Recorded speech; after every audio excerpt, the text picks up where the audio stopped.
देखिए। अरे क्या हो गया बिटिया? इतनी सुबह सुबह काहे उछल रही हो? क्या बात है? बाबा वो देखिए, हमारी गौरी ने कितनी प्यारी सी छोटी सी बच्ची को जन्म दिया है। फिर महेश और चांदनी उस जगह आ गए जहां गौरी ने एक मासूम सी बकरी को जन्म दिया था। बाबा कितनी प्यारी लग रही है। आज से पहले इतना प्यारा बच्चा मैंने कभी नहीं देखा। मैं अपनी गौरी से बहुत प्यार करती हूँ। हाँ बिटिया, लगता है कि ईश्वर ने हमारी सुन ली। अब गौरी भी माँ बन गई है। अरे अब तो इसकी अच्छे से देखभाल करनी पड़ेगी। देखो कितना प्यारा है। हाँ पिताजी, क्यों नहीं, मैं इसकी अच्छे से देखभाल करूंगी। गौरी तुम ठीक तो हो ना? अब तुम माँ बन गई हो। बाबा मैं कहती हूँ, देखो गौरी ने बच्चे भी दे दिए और अभी वह ठीक भी लग रही है, तो क्यों ना मैं आज इसे जंगल में लेकर चली जाऊँ। वहाँ इसे ताजी घास खिला दूंगी और अपने लिए भी फल सब्जियाँ और सूखी लकड़ियाँ भी ले आऊंगी। अरे बिटिया कैसी बातें कर रही हो? मैंने सुना है कि जंगल में खतरनाक जानवर आ गए हैं जो भेड़ बकरी को खाते रहते हैं। हाँ, इस हालत में तुम घने जंगल में मत जाया करो। हाँ नहीं पिताजी, ऐसा कुछ नहीं होता। आप खामखा डरते हैं। मुझे अभी गौरी और इस नन्हे से बच्चे के साथ जंगल में जाना है। इस बच्चे को मैं दिखा कर लाती हूँ हमारी दुनिया कितनी सुंदर है। ओहो, तुम भी ना बिल्कुल अपनी माँ की तरह जिद्दी हो। मेरी बात सुनती ही कहाँ हो। अब चलो ठीक है, लेकिन हाँ जाओ, लेकिन गौरी और उसके बच्चों का ध्यान रखना। ऐसा नहीं कि छोड़ के चल दिए। ठीक है, ध्यान रखना बेटा। हाँ बाबा, मैं पूरा ध्यान रखूंगी। फिर चांदनी गौरी के बच्चे को कंधे पर बैठाती है और गौरी को लेकर जंगल चली जाती है। देखो गौरी, तुम यहीं घास खाओ, मैं थोड़ी सूखी लकड़ियाँ और फल इकट्ठा कर लेती हूँ। ध्यान रखना, आगे मत जाना, समझी? और तुम तो छोटे बच्चे हो, चलो हम साथ में लकड़ियाँ इकट्ठा करते हैं। फिर चांदनी आगे बढ़कर लकड़ियाँ इकट्ठा करने लगी और धीरे धीरे दूर निकल गई। कुछ देर में गौरी के चिल्लाने की आवाज आई। ये आवाज, ये तो गौरी की है, मुझे जाकर देखना चाहिए। चांदनी जल्दी से वापस आई, लेकिन वहाँ गौरी नहीं थी। ये क्या? मैं तो गौरी को यहीं छोड़कर गई थी, फिर वे कहाँ चली गई? कहीं कहीं दिख क्यों नहीं रही? चांदनी गौरी को ढूंढते ढूंढते आगे बढ़ी और उसने देखा कि गौरी मरी पड़ी है। उसका आधा शरीर किसी जानवर ने खा लिया है। ये क्या? गौरी मर कैसे गई? और इसका आधा शरीर किसने खा लिया? हे ईश्वर, अब मैं क्या करूं? गौरी उठो, उठो, मुझे छोड़कर मत जाओ। गौरी! चांदनी फूट फूट कर रोने लगी और थोड़ी देर बाद बच्चे को लेकर घर लौट आई। अरे अरे अरे अरे, क्या हो गया चांदनी बेटा? तुम इतना रो क्यों रही हो? और गौरी कहाँ है? गौरी कहीं दिखाई क्यों नहीं दे रही? कहाँ है? पिताजी, मैं गौरी को घास चराने छोड़कर लकड़ियाँ लेने चली गई, तभी किसी जंगली जानवर ने उसे खा लिया। उसका आधा शरीर खा लिया और आधा छोड़ दिया। मुझे माफ कर दीजिए। अगर आपकी बात मान लेती तो आज गौरी जिंदा होती। मैं ही इसकी कातिल हूँ। अरे अब बेटा देखो जरा इसको, ये बेचारी अपनी माँ को ढूंढ रहा है। अब हम इसकी माँ कहाँ से लाए बेटा? चुप हो जाओ, तुम्हारी माँ मेरी वजह से मरी है। अगर मैं उसे नहीं ले जाती तो वो आज जिंदा होती। चांदनी उस बच्चे के गले लगकर फूट फूट कर रोने लगी। अच्छा बस बस बस बस बस बस बेटी, बस चुप हो जा। रो मत। अब ये बता, रोने से क्या फायदा? जो होना था सो तो हो गया। मैंने तो पहले ही कहा था बेटा कि जंगल में खतरा है। पता नहीं कौन सा जानवर है जो आधा खाकर छोड़ देता है। अब कुछ समझ नहीं आ रहा। अब चल चुप हो जा बेटा, चुप हो जा। बस। दोनों परेशान होकर बैठे रहे। चांदनी रोते रोते सो गई और अगली सुबह उसकी नींद खुली तो सामने देखा कि बकरियों का झोप पूरी तरह टूटा हुआ है और उसमें एक भी बकरी नहीं है। बाबा बाबा उठिए ना, ये देखिए क्या हो गया। हमारी बकरियों का झोंप पूरी तरह टूट गया है और हमारी सारी बकरियां गायब है। ये क्या हो रहा है? दोनों पागलों की तरह बाहर भागे। वहाँ सिर्फ बड़े बड़े पैरों के निशान दिखाई दे रहे थे। अरे ये क्या, ये पैरों के निशान तो किसी इंसान, नहीं नहीं नहीं नहीं नहीं, न किसी इंसान न किसी जानवर, दोनों में से किसी के नहीं लग रहे। ये तो कोई विचित्र ही निशान है। बाबा गौरी भी अभी छोड़ कर चली गई, उसका बच्चा भी। मैं किसी को नहीं बचा पाई, अब हम क्या करें?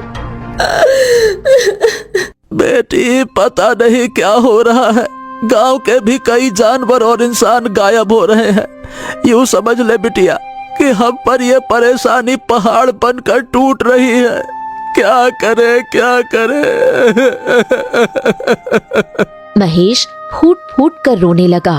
नहीं बाबा, मैं हाथ पर हाथ रखकर नहीं बैठ सकती। मुझे पता करना होगा आखिर कौन हमारी बकरियों के साथ ऐसा कर रहा है। मेरी गौरी की याद दिल से निकल नहीं पा रही है। मैं आज सच जान कर ही रहूंगी। चांदनी घर से निकल पड़ी। रुक जा बेटी, क्या कर रही है?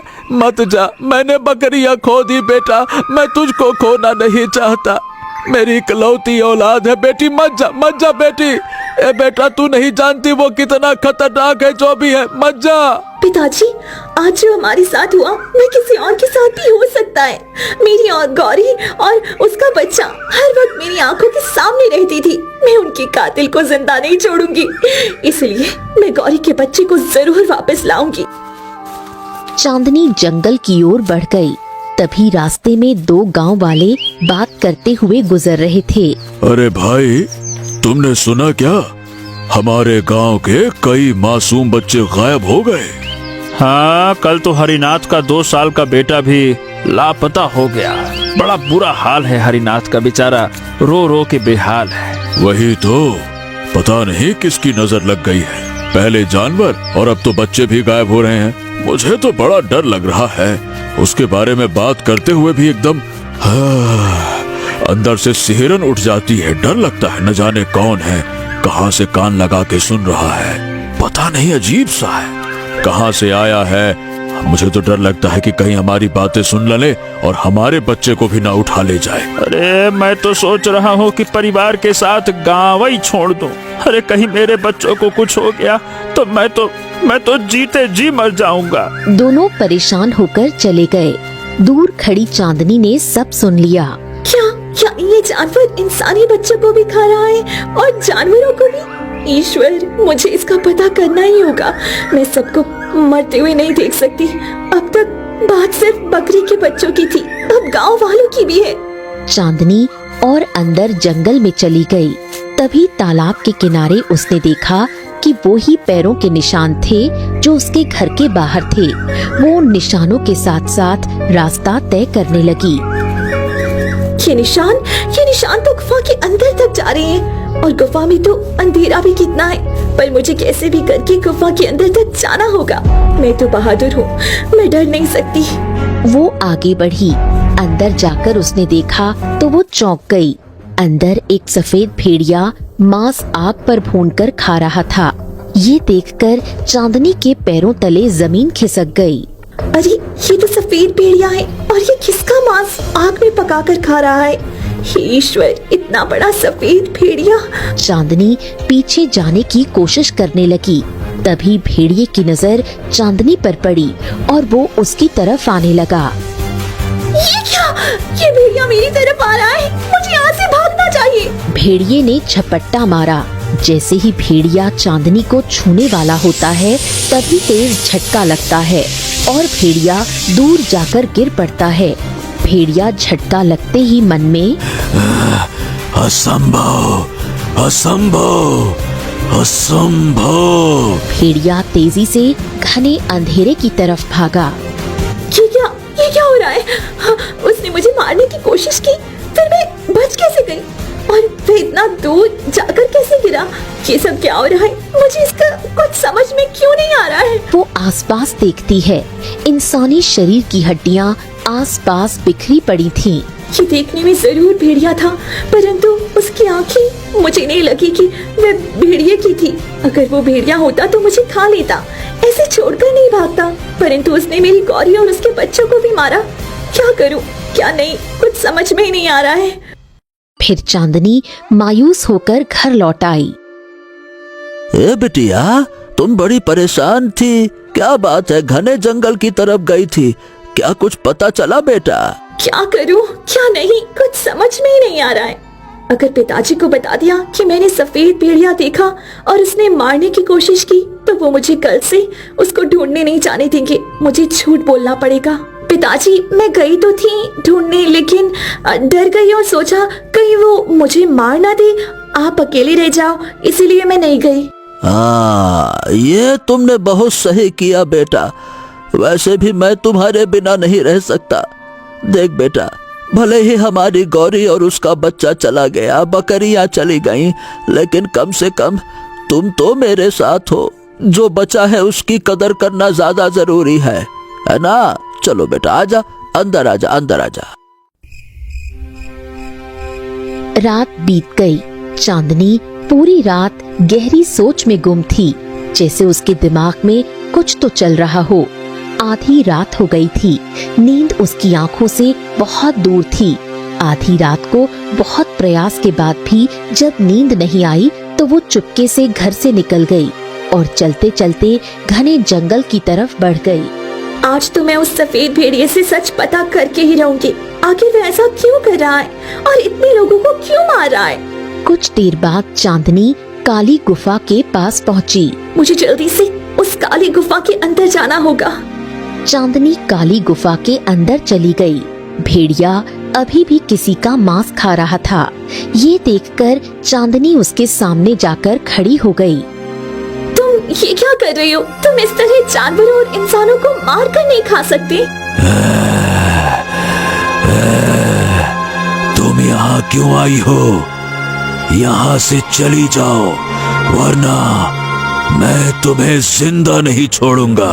फिर भेड़िया चांदनी पर एक और बार हमला करता है। तभी अचानक तेज झटका लगा और भेड़िया दूर जाकर गिरा। तुम्हारे अंदर ये झटका कैसा लगा है? ये क्या है जिसकी वजह से मैं झटका खाकर दूर गिर जाता हूँ? मैं तुम्हें मार क्यों नहीं पा रहा? मैंने इतने इंसानी बच्चों और जानवरों को मारा, फिर मैं तुझे क्यों नहीं मार पा रहा? क्या है तू? तुम मुझे मार नहीं सकते, क्योंकि मेरे अंदर ऐसी शक्तियाँ हैं जो तुम्हारे अंदर नहीं है। क्योंकि मैं एक इंसान हूँ और इंसानी शक्ति सब पे भारी होती है, और मैं तो बहादुर भी हूँ। अब तुम खुद को ही देख लो, मेरे सामने टिक भी नहीं पा रहे हो। इंसान? भेड़िए की आंखों में कई रंग बदले, जिसको चांदनी ने अच्छे से महसूस किया। भेड़िया जाने लगा। तभी चांदनी उसके सामने आकर खड़ी हो गई। देखो, तुम जो कर रहे हो वो सही नहीं है। तुम अच्छे दिल के लगते हो, जरूर किसी मजबूरी में ये सब कर रहे हो। मेरे पास गाय और 4 बकरियां थी, इसीलिए जानवरों की जबान और उनके दिल को मैं पढ़ लेती हूँ। तुमने मेरी बकरी गौरी और उसके बच्चे को खा लिया, इसीलिए मैं यहाँ आई हूँ, ताकि तुम किसी और बकरी को और किसी के बच्चे को नुकसान न पहुँचाओ। ये बताओ, तुम्हें मुझसे डर नहीं लगता क्या? यानी कि आज तक किसी ने मुझसे इस तरह से बात करने की कोशिश नहीं की। सब लोग मुझे मारने के लिए दौड़ते हैं।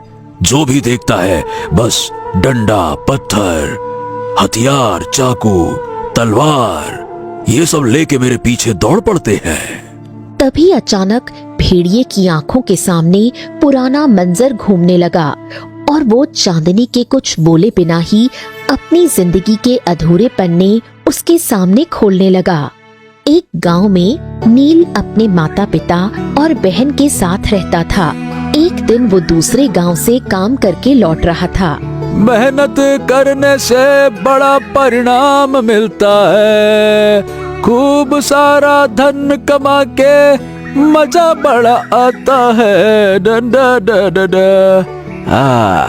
आज तो मैं दूसरे गांव से इतना धन कमा कर ला रहा हूँ कि मेरी माँ, पिताजी और मेरी बहन सब बड़े खुश हो जाएंगे।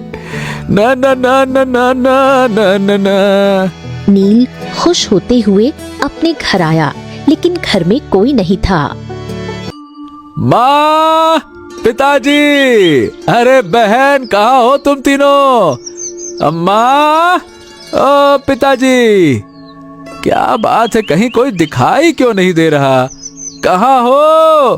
तभी गांव वाला सुजीत भागते हुए आया।